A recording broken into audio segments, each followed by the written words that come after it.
Hey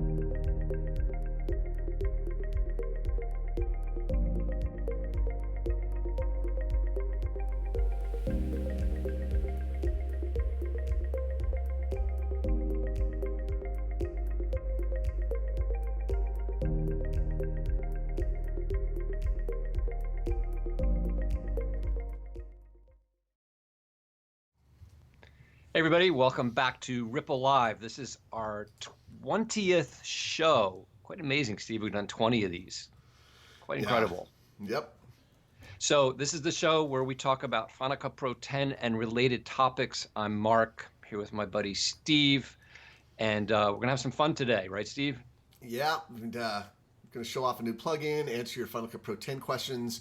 This is a live show, and it's primarily designed for you all to ask questions. We have a chat window, and you can post your questions in there. We will answer the questions in the order that we receive them. Now, if you have a question that's really pressing that you absolutely need to get answered, you can click the little $ button in the corner to bring up a super chat, and you can donate a nominal amount, and it'll support the show.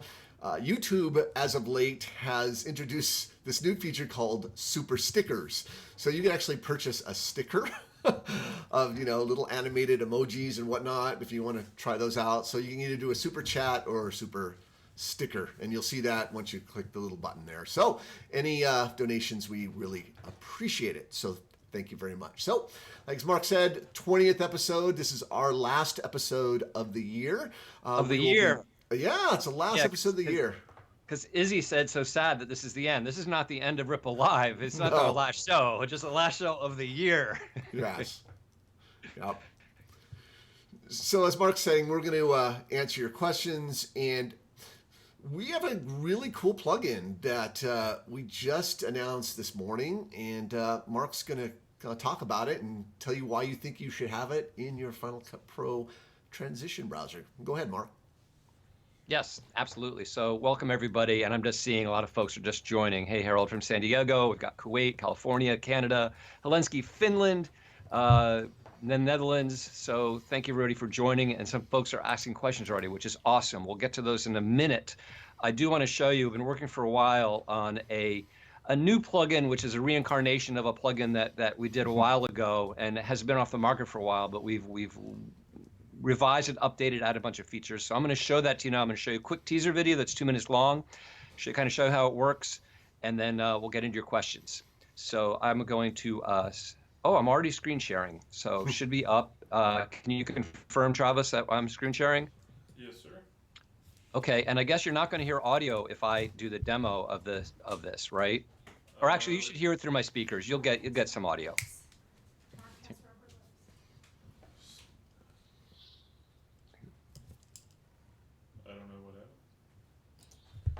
Actually, I'd have the audio going through my headphones, so you won't hear any audio. So I guess I need to switch that audio. 1 second, guys. Sorry. The audio out through my speakers.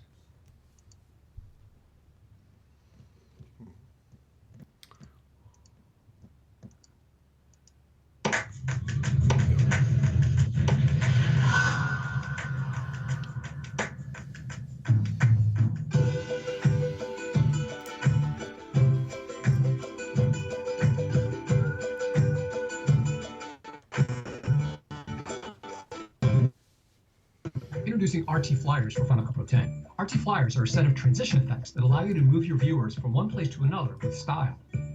Choose the style you want, and select a map for the background. Use the unique and powerful Director View to adjust the position of your video clips and titles.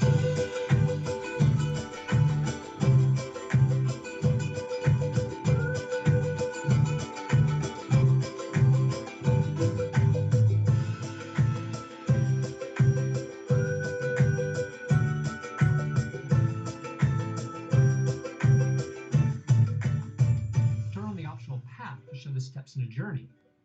Turn on additional markers, including pins and drop zones, and adjust the camera animation to create your own perfect flight path.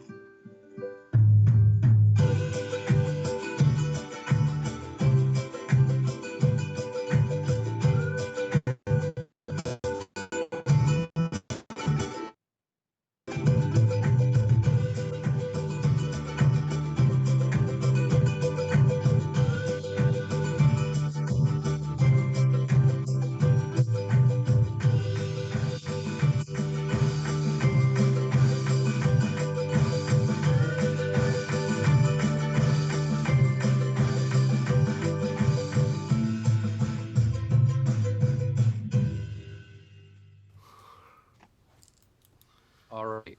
And I'm just switching the audio back to my headphones here so that if you guys speak, we can get feedback. So that's a little teaser video that shows what it is. I just want to show you guys the web page. So at rippletraining.com, if you just go to plugins and go to Ripple Live, you'll see we have several videos here. There's a teaser video, but we have several videos that explain a little bit more about how to use it, including how to get maps and everything like that. So you can check that out here. Some good in there. How to use them, why you might want to use them. Anytime you have any kind of travel that you want to show, they're great for showing you how to get from one location to another, or just to a location, or if you want to identify a location. It doesn't have to go from one place to another. So in this example here in Final Cut, I've got somebody walking on a trail, and then later on, they're much further along here, and I want to show like where they're walking. And I have a map here in my browser from an overhead shot, could be from a drone, could be video, doesn't matter, that demonstrates where it's from. It usually works best with a still though. So all you do is in the browser, once you've installed them, and by the way, these are on sale they're normally $30, it's on sale for $20. So it's sort of a no-brainer in my opinion. But we've got a variety of different transition types. There's 2D flies and 3D flies. I'm just going to use one of these 2D flies and apply it right here. And hey, just Mark, throwing it on. Yeah, go ahead. Can you hit Command Control F to go full screen? I already am. Okay. Okay, there. Sorry, I guess it got rid of it. Okay. So if I just throw it on there, immediately we get an animation. There we go from one clip to the next. But obviously there's no map there. So the first thing you want to do is add a map. So you might say, okay, where do you get maps? Well, it really depends. Like I say, if you've got a drone shot, you've got it, or you can get a variety of maps online. You want to be a little careful about using Google or Apple Maps because there's going to be copyright issues if you use those for commercial projects. But the CIA site, and in fact, if you watch the video, I'll give you a URL. The CIA site has a lot of free maps. These are all from the CIA site, and those are all available for no fee and for public use because you pay for them with your tax dollars. So anyway, I'm just going to throw in this map here. And once I've done that, I'll hit apply clip, and now that map's in place. But I want to change the position of each of these locations. So we have this cool thing up top called the director view. And when you go in director view, you can just put these wherever you want. And if you get that little snapping here, you can hold the command key to override the snapping. So I know this starts over at this little trailhead here, and then we go down to this location right here. So that lets me pretty quickly do that. I'll go back to the camera view. In the camera view, when my plate's in the middle, I can decide exactly how I want to frame this. So I can move this over, I can move it up and down, and I can even open up camera position and move it in Z, so I can zoom this in or out. So you have complete flexibility when the camera pulls out to reveal the map, exactly what it reveals. I'll also change these locations. I'll say this is a trailhead, and I'll say this location here is the Devil's, what's Bridge. It called, Steve? Devil's Bridge. Devil's Bridge. Yeah. Devil's Bridge. Okay. And of course, you can change the font, color, size, all those things, and move these around freely. Maybe I could even type correctly. Get a little L in there. L. Okay. So, and you can also very easily change the look of these things. So maybe I'll make each of them more brown looking, and I'll take that outer thing and make it white, and I'll take the inner circle and make it brown, and I can make that dot bigger. So they're very customizable. And you can even switch the pin types, even though you've got other templates. Right here, I could change the pin type to be a different pin type here. So you've got a variety of ways of showing the video. I just happen to really like this one right here. So now that I've done that, it's really set. We fly up, we reveal that, and let's make this a little longer so I can take a reveal it. And that's pretty much it, but you can do something else here where you can add, you saw in the teaser video there, a little animated path. So if I scroll down to the bottom here, there's an option to show a path. And I'll just change that path color, and maybe I'll change the width a little bit, make it a little bigger. And the cool thing about the path, if I go to my director view, it has up to 6 different waypoints in it. So I'm going to play it towards the end so it's finished drawing on. And let's say I want it to end here, and I don't want to use all these. I only want to have, let's say, 2 different stopping points along the way. You could have none. You would just use the last 2. But I'll just use these here. And then you can position these little waypoints anywhere you want. Now, just to be clear, you don't have complete control over the curve through that path. You have complete control over where each of these points go, but that's it. I can't exactly follow a line on here. So I just want to be very clear about that up front. But you can get a general path very easily. Now, I don't want to see the first part of this. So at the bottom of the inspector, I'll change this stroke offset just so it doesn't start until right there.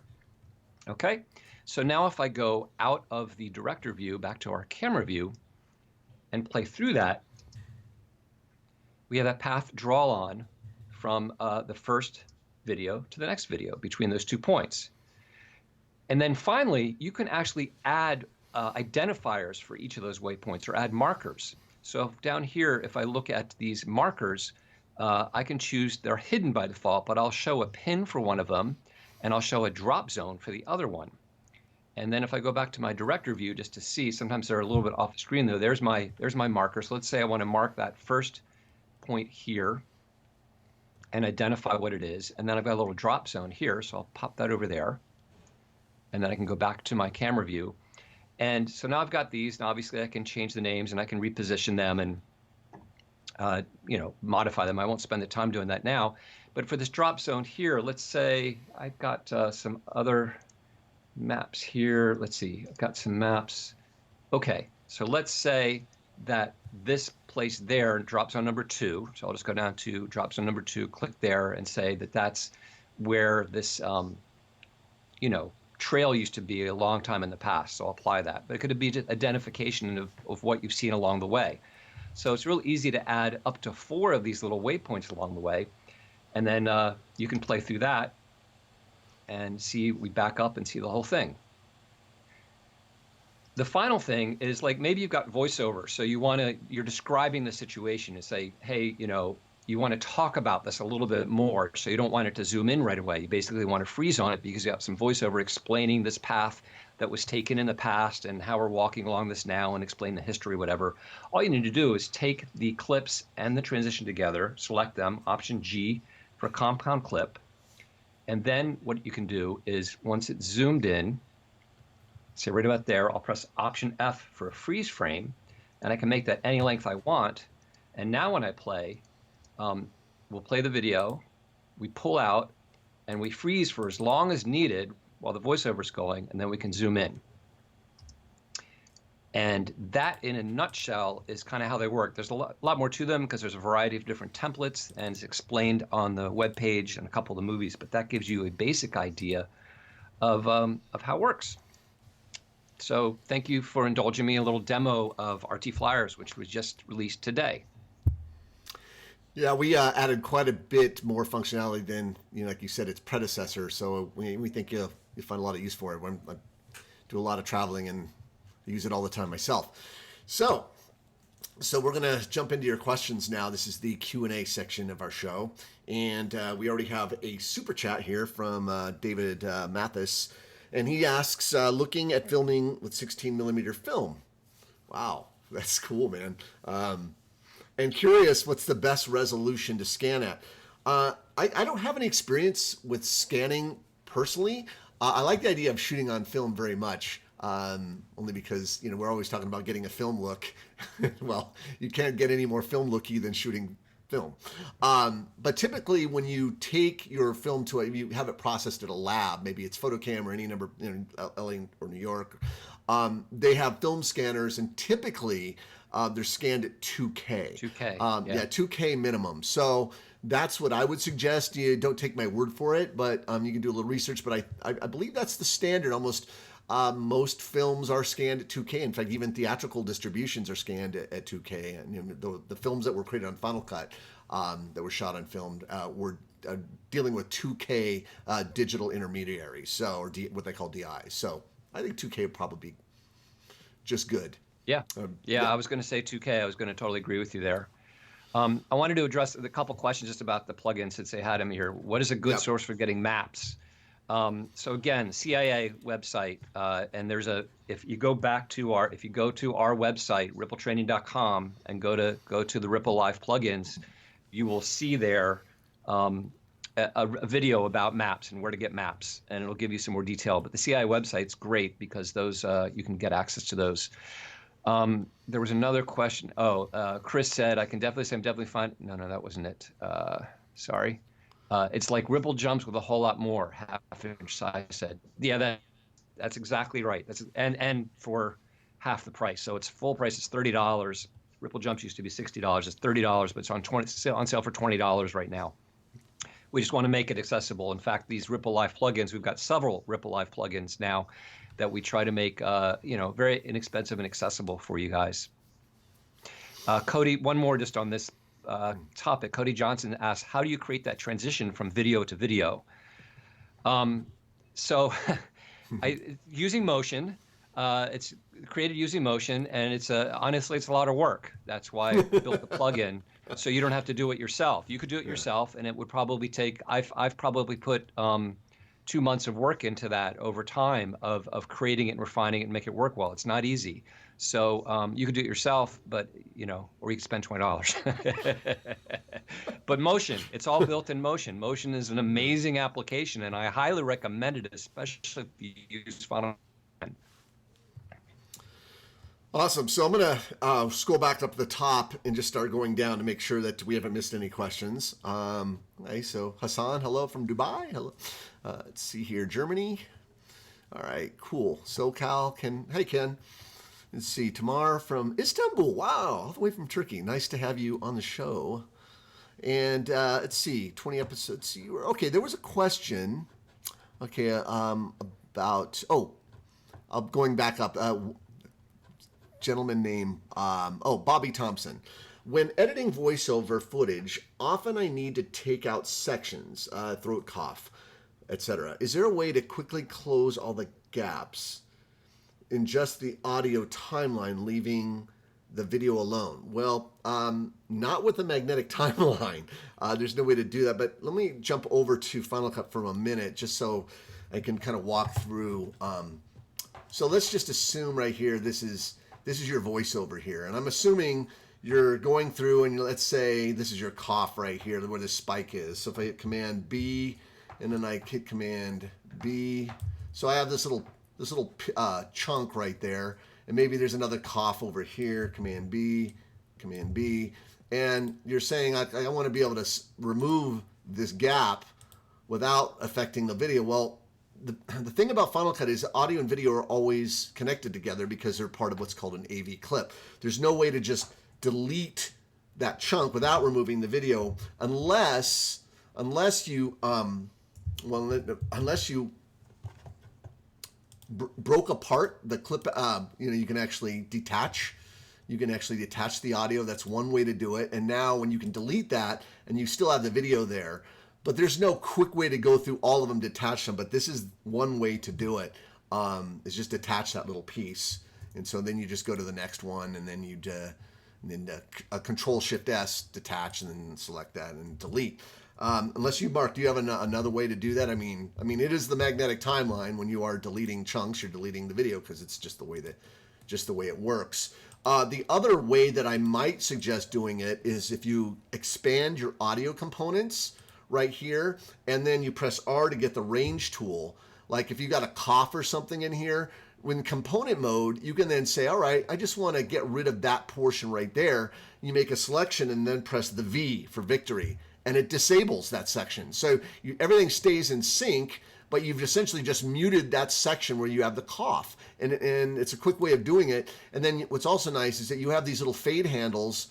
Because you are, in effect, making an edit, you have fade handles on either side of the silenced portion. So you can actually feather that silence in. It's not just a hard cut to the silence. So those are the two ways that I would recommend dealing with unwanted content in your voiceover. There's also a silence command. Oh, and there's also the silence command. There's one other. If you go into the clip menu, you can make a range, and then there's Where does it see? And let's see, adjust volume. Yes, silence. And we have our keyboard mapped to this, but you can also use that method as well. All right, cool. All right, so back to the questions here. Thanks for that.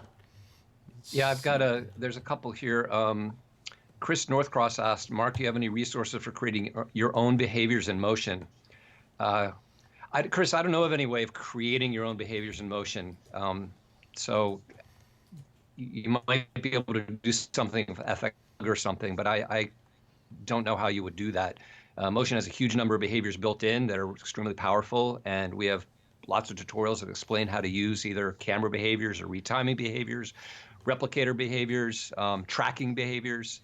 It's funny, I had somebody this week ask me how to track a head on somebody else's body, and did a quick explanation that a lot of people don't realize that there's actually decent tracking behaviors right in motion for doing that kind of thing. So I did a little mock-up of that. I put my own head and put it on somebody else's body who's running down the street and sent that to them. Let's see, you already answered that one. There's a question, does the Mac Pro 2013 work with Catalina? And I'm sorry, I was looking for that answer because I know I posted a whole thing on the Macs that will work with Catalina. The better way to, the answer to the question is, if it will run Mojave, then you run it on Catalina, because you're going to have to be on Mojave. So that's really the key. And I'll post a link. I've got a couple of videos on our YouTube site that talk about Final Cut Pro 10 and Metal. And I'll post, I just can't remember which one it's in, but I'm going to post links to them here so you can see those. And because they're useful things about upgrading that you may want to take a look at. So I'll post those there. And I'm sorry, I just don't know that answer on the top of my head on the 2013. I think it might be 2014 and later, like mid 2014 and later. I'm not sure, but I think it might be 2014. It's 13 or 14. Somebody else there might know. Right. Yeah, there was a question I'm trying to find. Someone asked about noise reduction, and I'm looking through it. Oh, yeah. Oh, I can tell you you find it? Yeah, it was Water. Water asked this. Okay, best way to remove the noise without distorting the video. Well, I guess the first question is, what type of noise are we talking about? Because that's a broad category. Is it low-end rumble? Is it, is it electronic noise from a refrigerator or an appliance? What kind of noise is it? That's kind of a broad category. Because you have different tools for that, depending on what it is. You might want to put in there what type of noise you're dealing with. I like the built-in noise reduction algorithm in Final Cut. Like here, you may not be able to hear this, but here I have a typical outdoor scene where you have a lot of background noise, a lot of rumble and whatnot. And I found that the built-in noise reduction algorithms actually work pretty decent. The audio enhancements. I agree. Yeah. Yeah. So specifically, the noise removal works quite well. Yeah. You just have to be a bit careful about cranking it up too high, because as you say, as you start cutting out more noise, you'll start cutting out frequencies in the voice, and the voice can start to sound very tinny and distorted. So you just have to find the right balance between how much you're stripping out and what you're leaving behind. I don't know if you were showing that on your screen. No, it's really weird. Sometimes I look. Go. Why don't you go ahead and do that? I'm just. Okay, so I'm start screen sharing. So I just have an example here. I've got a project, and I've got an interview, and I've got some, a clip selected. By the way, this is actually a good thing to mention. If you select the overall audio in the inspector, you might say, well, wait, here I've got the audio analysis, but I can't see the detail. Why not? And that's because this is a mix of two different audio sources. You can see left and right down here. So you need to select these separately. If you select them separately, then you can see the detail here. So you can choose hide or show. And that's only available when you have the individual audio sources selected. And here I've got loudness, and you see I've got it turned on. You're not going to hear my audio here, so I really can't play it, but I've found it will automatically come up with what it thinks is the best fixed, but then you can play with these settings to determine if, in fact, you should be, different than that to get the best sound. Yeah, cool. Thanks for answering that, Mark. Any minimum system requirements on the Flyers plugin? Yep. You should be current. You should be, yeah. I can't say absolutely, but you should be on 10.4.7. There's no reason not now to be on 10.4.7. It should work on 10.4.6 as well. I wouldn't say go to Catalina. Just to be clear, I'm not suggesting you go to Catalina, but I go to 10.4.7 Yep. on Mojave to do that. I can verify that if you're using 10.4.6, you get a little offline graphic, and the only way to make that go away is 10.4.7. So you do have to have the latest version of Final Cut Pro 10, which is free, right? Cool. Is it necessary to match video frame rates with the audio P, like 24p or 25p? I'm not sure I understand the question. Match video frame rates with the audio. I don't understand that. Audio doesn't come in a frame rate. It comes in a sample rate, like 44.1 or 44.8. And it's not the same. You have to, Bakul, you need to say a little bit more about your question. I'm sorry. Yeah. Okay. Is there a feature in which Final Cut can cut on multiple markers at one time on one clip? No, there is not. But pretty easy to jump to. You could do that very quickly by using the timeline index and just show the markers and literally hit the down arrow, Command B, down arrow, Command B, down arrow, Command B. Yeah, do you want to show that? Because that's actually pretty cool. I want you demo that really quick. Sure. Let me bring up something that I could do that on. Here, I'll just go back. Am I still sharing right now? I am? Okay. Yes. So let's just, as an example, I'll just take this clip and I'm just going to tap M to add some markers here. You might have different types of markers, I have them named. I'll go to the index. So I'm in the timeline index and I have tags selected and I'm on markers. So I'm not on, keywords or notes or anything. I'm specifically on markers. So if I select each marker, if I hit the down arrow, look, I jump to each marker, right? So I'll go to a marker, and then I do have to hit Command 2. Okay, now I'm going to make myself a liar. I think I have to click in the timeline first. Command B, X, Command B. Okay, another way, because I have to go back and forth. Marker, and then I can Command B. But what I would do is here, Command B, and if you turn skimming on with S and you have snapping on with N, you can snap to each of these. Command B, snap, Command B, snap, Command B, snap, Command B. Okay, so I think that's just as fast than navigating in the timeline index. So you can just, with snapping on and skimming on, you can quickly go and make cuts at each of those markers if that's what you need to do.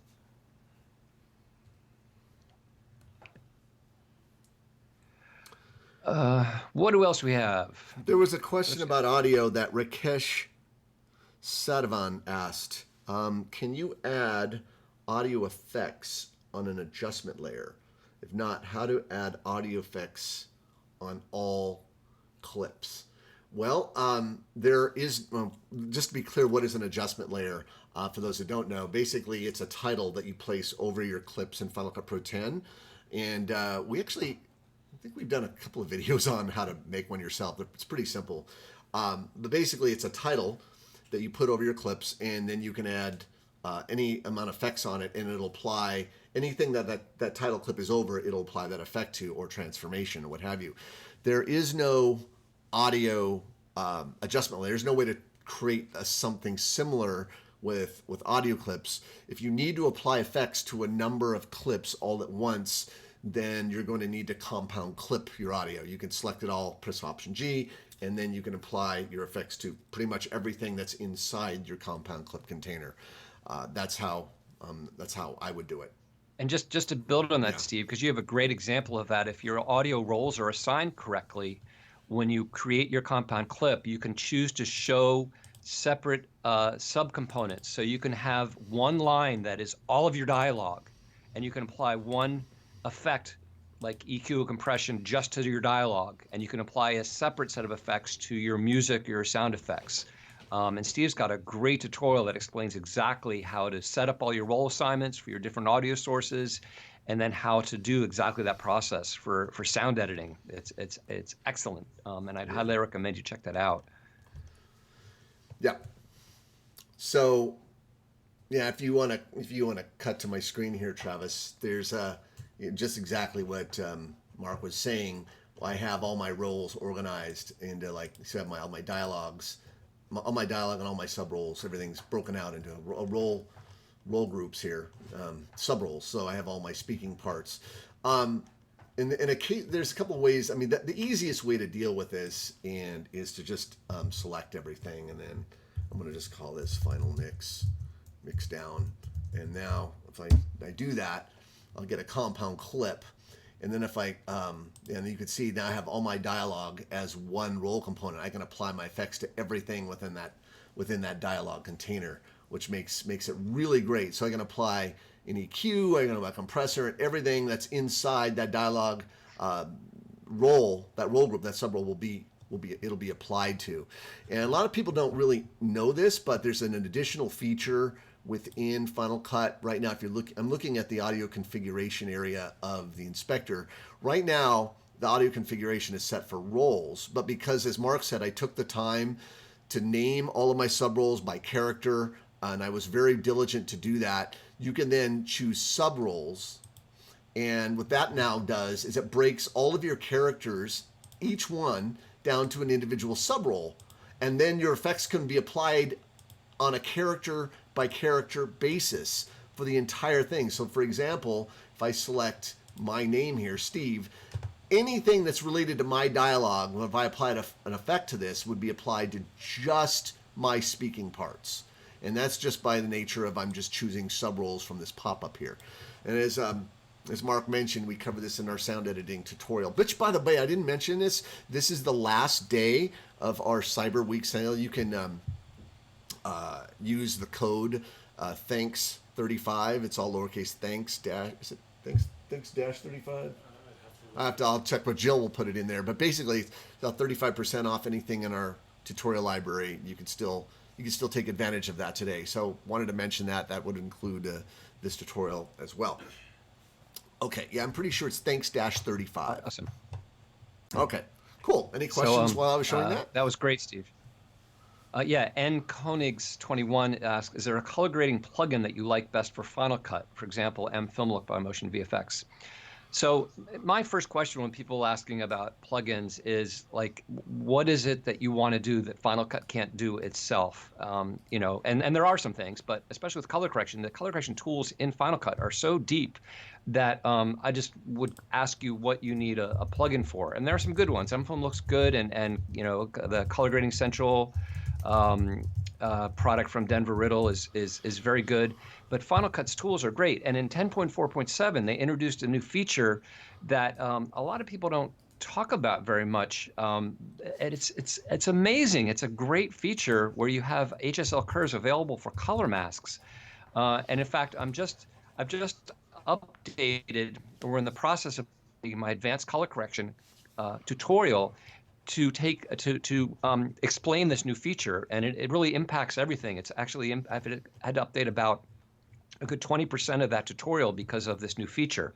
And maybe I can just show it real quickly to make sure that you see that you're taking advantage of what's available in Final Cut. So, for instance, with this shot here, if I wanted to color correct that car, you might think you'd go straight to hue saturation curves, but you don't necessarily need to, because, like, if I just add a color mask here and wanted to try to select the car by default, we've always had this, what is called, it's this 3D color mask. And the 3D color mask is a little hard to make a selection and get a good selection without starting to select a bunch of other stuff in there.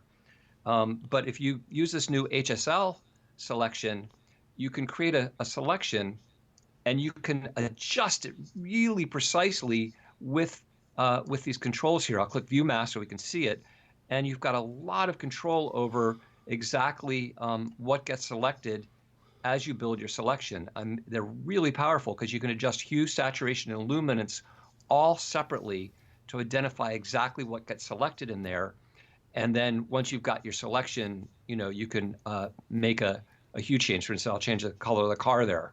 So super powerful new tool built into Final Cut Pro that lets you make much more precise color masks than you could ever do before. And that's just one small part of what you can do in Final Cut, because you've got all these different correction types, each one of which are very, very powerful. So that's my, and yes, somebody asking, this is a free, if you've already owned advanced color correction, it's a free upgrade for you. And shooting to get that out in the next week or so before the holidays. So you guys should see that. And if you haven't gotten it, I highly recommend it. It will really show you how to take advantage of all the power in Final Cut.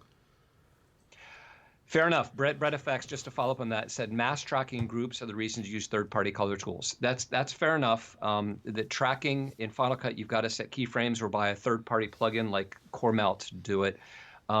Honestly, for me personally, if I'm doing more advanced color correction work that requires that kind of stuff or more workflow-oriented stuff for a big project, I might go to Resolve for that. I might do all my editing in Final Cut because Final Cut's so fast for that and a first pass in color correction. But if I'm doing really detailed masking and tracking, I'll go to Resolve to do that. And very good point, Brett. Thanks for bringing that up. So David Mathis is saying if we were to sell film grain and other stock VFX, I would buy them from you. So I mean, we tend to stay away from those kind of film grain type light leak stuff because there's just so much of it out there. So if we did one, Mark and I would want to do a different take on it and somehow make it a little bit more I don't know, user friendly, what have you. We have to look at it, but it just seems like there's such a glut of that kind of stuff out there, almost like you can get so much of it anyway. So I'd ask, what are the types of what specifically film grain or that type of plugin that you'd be looking for and that you're not seeing that's currently available in the market. So that'd be my question. I got the follow-up from Bakul saying, actually, I want to know which audio sample rates to match with 24, 25, or 50 frame rates video. I'm asking this question because many times I've found mismatched lip sync with editing in Final Cut. It doesn't matter. Really, you should be shooting your sample rate at 48 kilohertz, and that's only because it's a native audio sample rate in Final Cut. But even if you shot 44.1, there's no relationship. This is a confusion people have that oh, I'm out of sync. It's because the audio is the wrong sample rate. Not true. It can be 44.1 or 44.8. That's not going to affect your sync at all. What's going to affect your sync is if there's a difference in the internal clock on the recording mechanism between your audio recording mechanism and your video recording mechanism. A lot of audio recorders that are cheaper have the crystal, the clock that keeps track of time, that are not super accurate, and you're going to get drift over time. Nothing to do with sample rate. Everything to do with the quality of the internal clock on your audio recording device. So that's my answer. That's a really good answer. That's a really good answer. Clock. Anyway, let's see here. Greetings from Tulsa. All right. Hey, Don. Well, Dolphin Magic Pro. Cool. We've got a lot of people from all over the world. It's fantastic. All right. So, transition masking, Cedric Beasley, transition masking to another video is tedious with keyframes. Is there a plugin that you would recommend? Transition masking. I know what he means. Like you rotoscoping, basically. Right. Let's say you've got somebody passing in front of the frame and you want the text to be revealed or text to be revealed behind somebody. There's no automatic way to, if that's what you're talking about, where you've got to actually what's called rotoscoping, where you're animating a mask control point by control point in order to mask something. It's a manual process. There's no plugin that's going to automate that. There are things you can do to speed it up. People who do this, there's people who do it for a living. And there's things you can do by splitting the difference, tracking at the beginning and end and in the middle, and keep cutting that in half instead of going frame by frame, using the right amount of control points, using multiple masks. There's a lot of techniques that you can use in order to speed up the process of rotoscoping. But at the end of the day, it's a manual process to do that. Yeah. All right, cool. There's a couple. What I'd recommend is if you have some questions, put them in there. that's what the show is all about, answering your questions. I want to take a slight divergent to some announcement that a show that's coming up in Los Angeles that some of you may be interested in, and I'm going to bring that up for Travis. You can bring that up for me real quick. So I want to talk a little bit about this thing called Vlog University. Justine Ezerek, who has a YouTube channel, she has over 5 million subscribers, and she's been doing YouTube videos for the longest time. We actually created a training product with her on the Mac App Store, and we might have mentioned it in previous Ripple Lives, but she is hosting a 2-day conference at the LA Convention Center in late January, early February. You can see the dates here. And it says right here that it's basically a 2-day conference designed to provide professional training for those interested in building their online channels or enhancing their existing channels. So basically it's 2 days where you're listening to kind of top folks in the field talk about YouTube. So for example, if I go, let's see here, if I go to speakers, you can see a list of the people who are speaking. There's Justine right at the top. And there's her sister, Jenna, Jeff Greenberg from FMC. And there's a lot of people here that have a lot of information to share with regard to business, promoting your channel, creating brands, that sort of thing. Oh, hey, look at that. There's Mark and Steve. And we're going to be at the 2-day conference. And just quickly, if we go to the program, if you click here, by the way, I'm at vloguniversity.com, you can see the schedule of all the classes and what's going to be taught there. So 2 days of program material, and then I'm going to go to the registration here. The 2-day pass is $299, so $300 for a 2-day pass, which is really cool. You spend a little bit more money and they'll give you a recording of all the sessions. And then if you give them a lot more money, then you get you get more stuff, and you can read that there.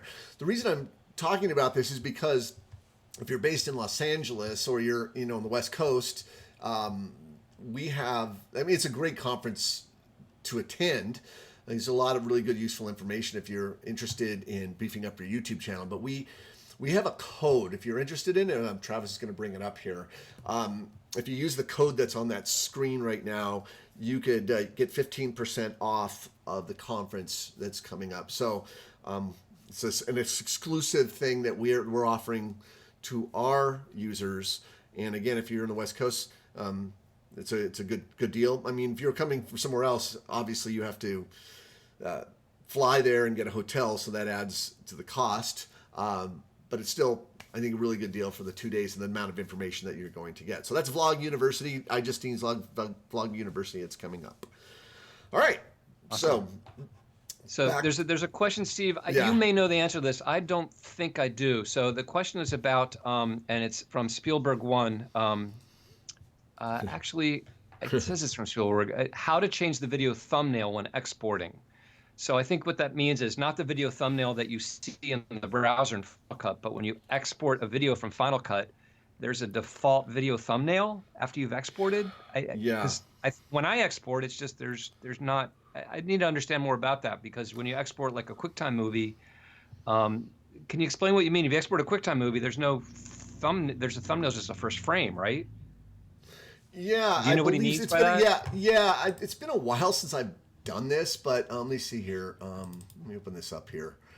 So I believe there was a point, and I haven't, and it didn't work, where you could set, let's say if I wanted to be this shot right here, I'm holding this red book here.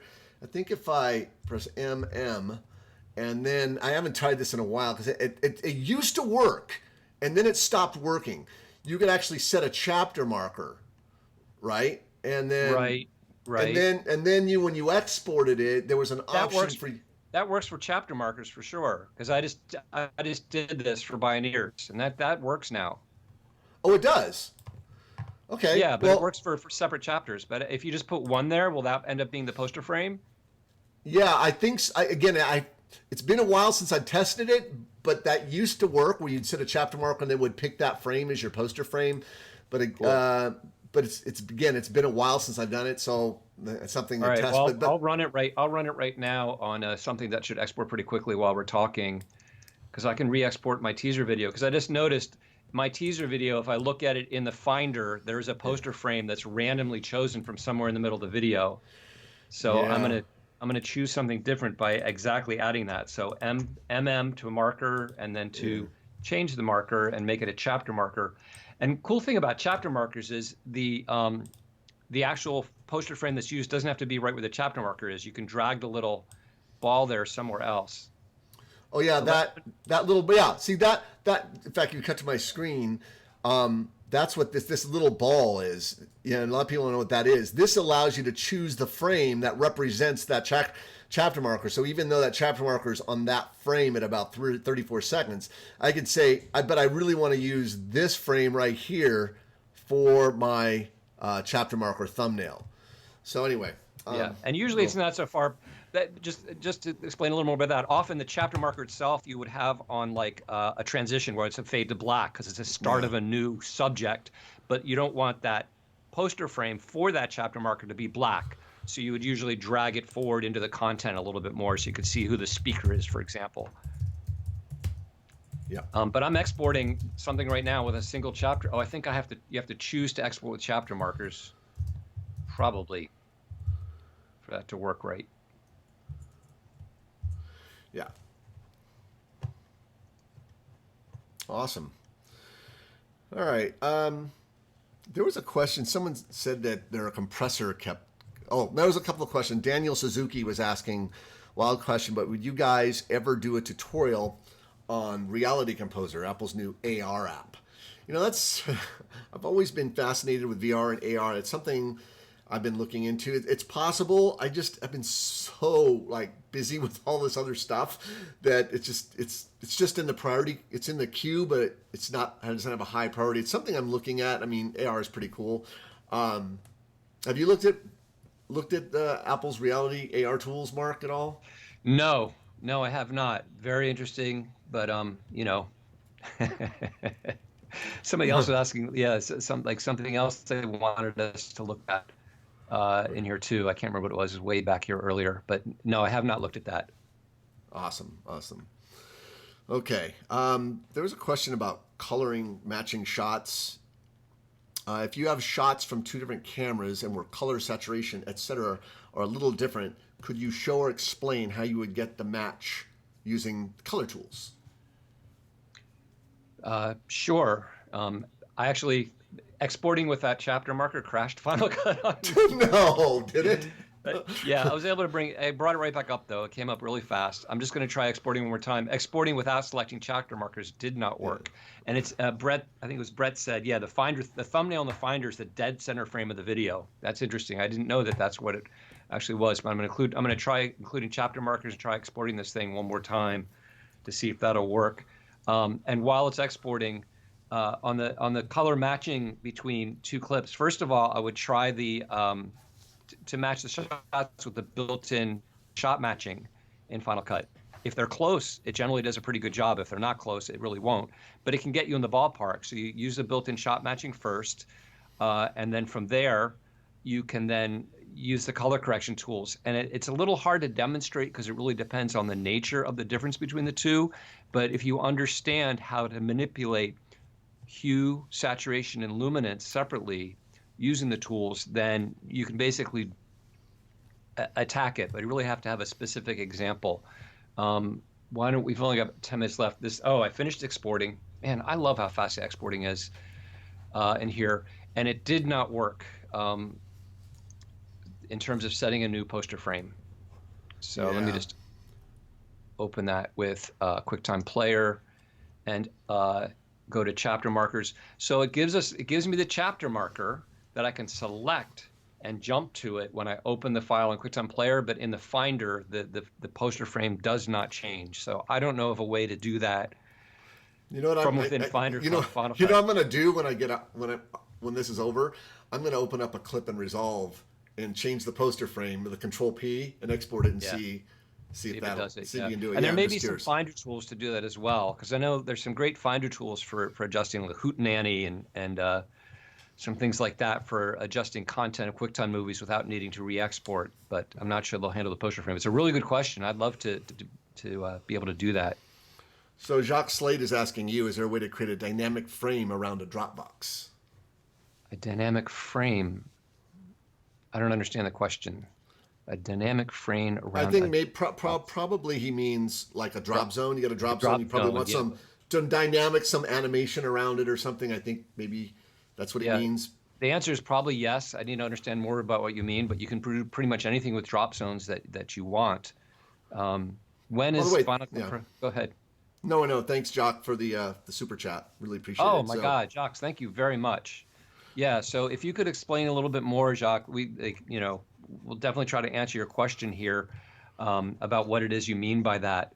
And if we have about 10 minutes left. For some reason we don't get it here, Jacques, you can write us, or anybody can, at support@rippletraining.com, and we'll get back to you that way too. But I'd like to do it here while everybody's listening so they can take advantage of the answer as well. Terry says, I believe you can set the poster frame after exporting. Scrub to the frame you want in the exported movie, copy, get info from the movie, select the thumbnail, and paste. All right, let's try it out. I like it. I like the thinking. Scrub to the thumbnail. Let me share my screen while I'm doing this so that everybody can see. So I've got an open project, and let's say I want just something obvious. Let's say I want that to be my poster frame, okay? So he's saying scrub to the frame you want, get info, copy. So I've scrubbed to the frame I want in QuickTime. I think it's a file get info, isn't it? Yeah, get info. It's a command. In the finder, I think it's a command I kind of thing. In the finder, okay. Yeah. So if you scrub, when it says scrub to the frame you want in QuickTime, like where are you scrubbing to the frame you want? Yeah. I don't understand that. So if I choose it here in the finder and get info, shows a preview. That preview is not the poster frame. I like the idea, but I don't see a place here for poster frame. Select the thumbnail, poster frame, and paste. Get info, more info, name and extension. Yeah, I'm not seeing how you would do that exactly. Maybe explain a little bit more, because you can't scrub it in the finder unless you quick look it. So you could quick look and get somewhere and paste, copy, but I don't see where you'd paste into. I like the thinking though. Just bought the audio tutorial. Sprig, thank you very much. That's awesome. Yeah, I think you'll love it. Steve's audio tutorial is great. Maybe a little bit of a different question. Is there a way for Final Cut Pro 10 to recognize marks made in camera while recording a video? Marks made in camera. I know with some cameras you can actually hit a marker button and it'll set a mark. And Steve, do you know the answer to that question? No, I don't. Not sure. If recognize marks made in camera. Oh, while recording a video. It really depends on the software, I guess. Basically, you want to set markers and then have those markers be read as, I guess, some sort of marker metadata, or maybe even favorites. I think that's what maybe Brady's asking. Will those markers show up as favorites? Really they will if you use an Atomos recorder. If you're using like a Samurai or Ninja, those and other recorders have marker functions that are specifically favorites that are built to be recognized in Final Cut Pro. So you tap that while you're playing or reviewing, and that will be tracked and read by Final Cut when you import it. Okay. Awesome. So Jacques Slade, so if they have a 1x1 image and a 16 by 9 image, there's a way to create one drop zone with a black border around it that adjusts based on the image aspect ratio. So that's the answer is yes, but it's a little bit complicated, because what you can do, it depends if you can set up your motion project with your drop zone with different snapshots for different aspect ratios. That snapshot would be an aspect ratio for the whole project, not only the drop zone. So you might have a 16:9 version, you might have an Instagram version that's 9:16, or I'm sorry, Facebook Stories that's 9:16, and Instagram that's 1:1, and you can have separate projects, and all of the elements, including drop zones, would automatically adjust to that aspect ratio. If you only want the drop zone to adjust to the aspect ratio and nothing else in the project, you can publish controls that will allow you to adjust the drop zone in Final Cut. And yeah, you did a YouTube video a few weeks back on how to actually do that. I did. Yeah. I'll look for it when you're talking and post it in there if that's what you're looking for. And if Jacques, if it's different what you're looking for, just email us. We'll try to help you out with that. Yep, Atomos recorder. So someone asked a few times, when is Final Cut 10.5 coming? We don't know. Apple doesn't tell us. So we just don't have any idea when the next version of Final Cut is available. And even if we did, we couldn't say anything. All right. All right.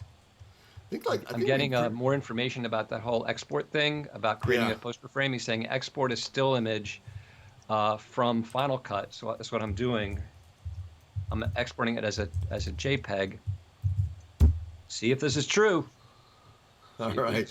So this is, I'm going to call this RippleLIVE episode the thumbnail episode. So I've exported a still frame from Final Cut, and you're supposed to go to the paste it to the icon in the Finder. Paste it to the icon in the Finder. So to select. Let me see. Remember how we used to make icons for drives? Pasted it, and I got Get Info. You can't select anything in the Get Info window to paste into. I say we parachute on this one, Mark. Paste the copied frame in the Finder icon in the Get Info window on a QuickTime movie. Yeah. I'm still not getting it to work.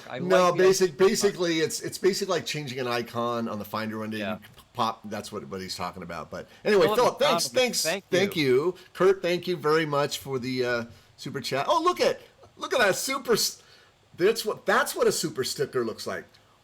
Goal. Oh, I got it. Yeah. Look, I'm going to share screen. We got it. He's not giving up. He's not giving up. So here's my same project. I exported this as a poster frame, okay? And here it is in my Finder window. There it is. So I'm copying it, and then here's my Get Info window, and I'm going to click on this tiny little icon in the top left corner here. See it turned blue when you click on it?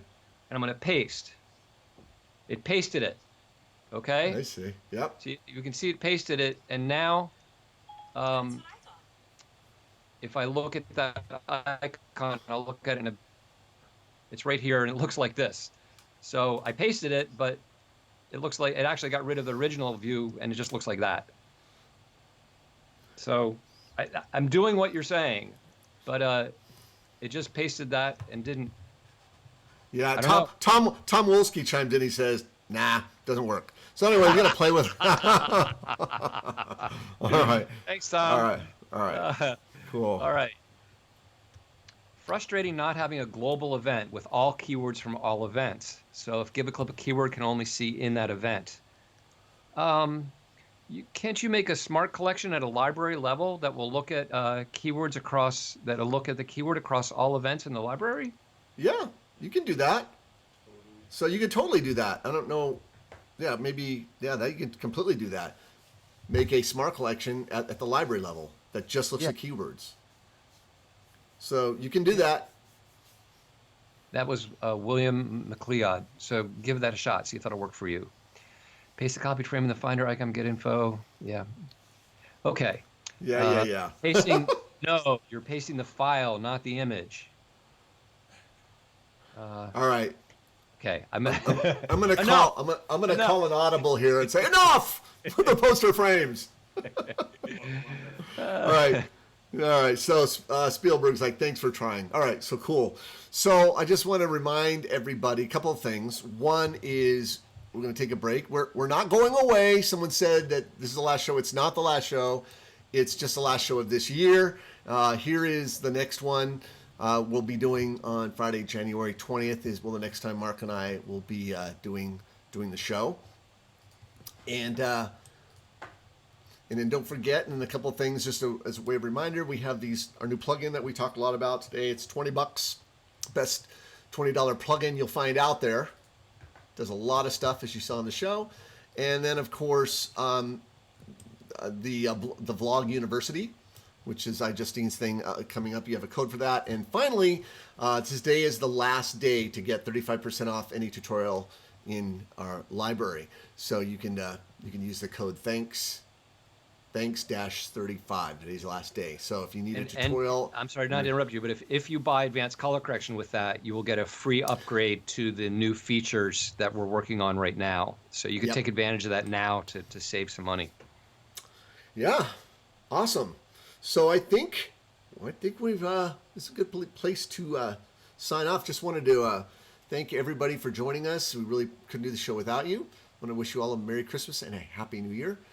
And we look forward to next year. And we've got some really cool stuff planned for next year, so we're excited about that. And you guys just have a great weekend. I've actually got to get out and put up Christmas decorations, which I'm not a huge fan of, but got to do it. The wife and kids. Happy holidays, everybody. Yeah.